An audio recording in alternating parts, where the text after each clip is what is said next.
Kat handed one to me. Thanks. I smiled, cautiously sipping it. We chatted and nodded our heads to the rock DJ's set, observing those around us but not really engaging. I found myself often glancing at the girl with the braids but couldn't always spot her as the venue filled. My sister asked if I was okay. I'm fine, I said. I can't thank you enough. This is the best birthday present ever. I grinned. Half an hour passed and the DJ played all the hard rock classics, plus the odd soft rock shocker by the likes of Bon Jovi and Heart. Then, the lights began to dim and the music began to fade. The show was about to start and everyone faced the empty stage. I've never known anticipation like it. You could cut the atmosphere with a knife as thousands upon thousands of people waited with bated breath.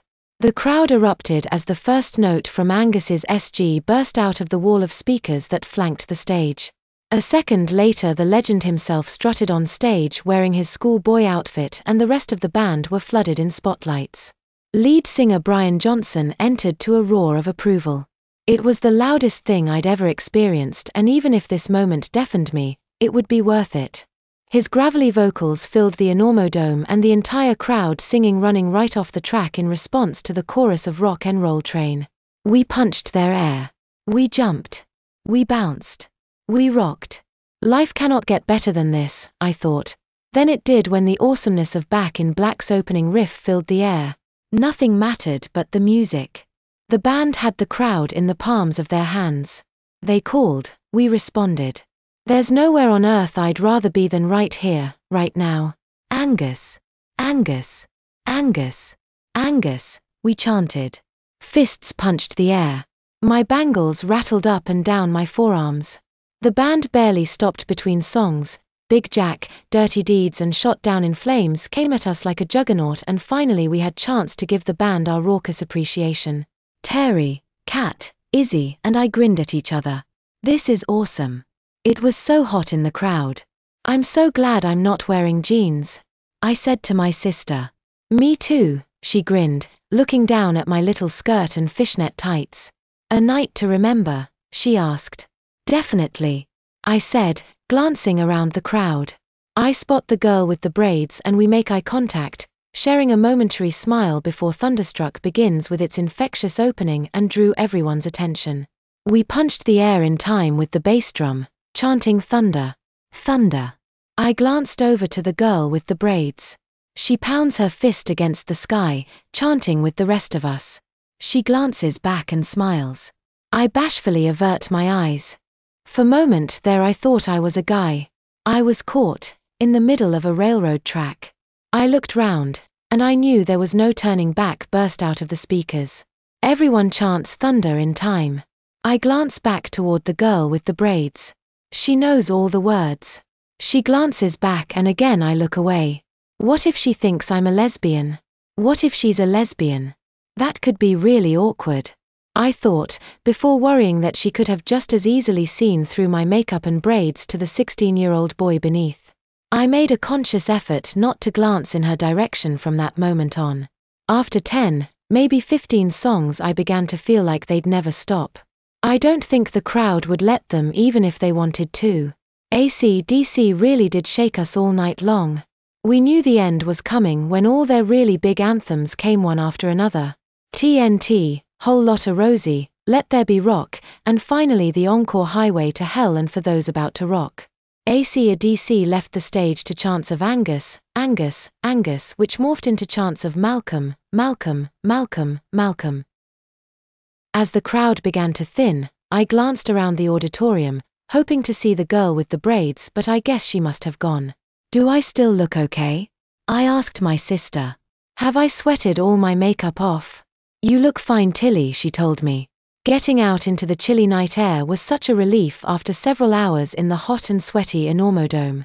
A multitude of coaches and taxis awaited the exiting crowds. People seemed confused, not knowing which was theirs or where to go, whereas we just had a half-hour walk back to the hotel. Kat offered me a cigarette. Thanks, I said, taking one. Izzy and Terry spotted a nearby convenience store and went to get some beers.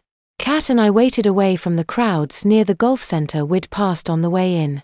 I told her that it got so hot in there I was glad I wasn't wearing jeans.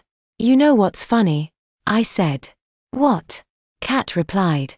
I didn't need to loo anyway. I chuckled. That was Izzy's reasoning for dressing me like this. Kat chuckled. It wasn't the only reason though, she said. What do you mean? Well, Izzy's dressed you up as a girl loads of times, so you obviously enjoy it, she told me. This was the ideal opportunity to do it properly, you know, full makeup, in public, somewhere no one knows you. I wasn't sure how to respond to that. My sister has dressed me up as a girl on a handful of occasions, but I wouldn't say I enjoy it that much. But then again, if I didn't, I wouldn't give in to my sister's pestering quite so easily. It's not so much that I like it. In fact, I've been really petrified all day. I replied. Excited too though. Kind of. But I was more excited about seeing AC/DC than seeing them dressed like this. But you did say you were glad you weren't wearing jeans. 'Cause of the heat. Yeah, but even still. I think you're just afraid to admit it because you're a guy, Kat claimed. Well, I don't want people thinking I'm something I'm not, you know? Yeah, I get that. I just wish guys could wear whatever like us girls can, Kat said. They're taking their time, she added, casting her eyes in the direction my sister and Terry should be coming from. Shall we have a doobie? Have you got one? I've got a few, well hidden so the security guards didn't find them when they searched my bag. Blimey, that's a bit of a risk in it. I replied. You might not have got in. Well, they were well hidden, she said, removing a mobile phone from her bag and opening the battery compartment. Is that a fake phone? I exclaimed, noticing a large cavity inside it, filled with about 7 single skin joints. She nodded and lit one. Cool. I said. She had a few tokes and passed it to me. I had a few and passed it back. Thought you two would arrive the moment I sparked up, she said as Izzy and Terry finally rejoined us. It was packed in there, Terry said. Are you warm enough, Tilly? My sister asked. I've got a top if you want one. I was getting a bit chilly in only my racerback vest. She pulled a black top from her bag, but it wasn't a conventional top. What's this? I asked, seeing sleeves and not much else. It's a bolero, she told me, before helping me into it.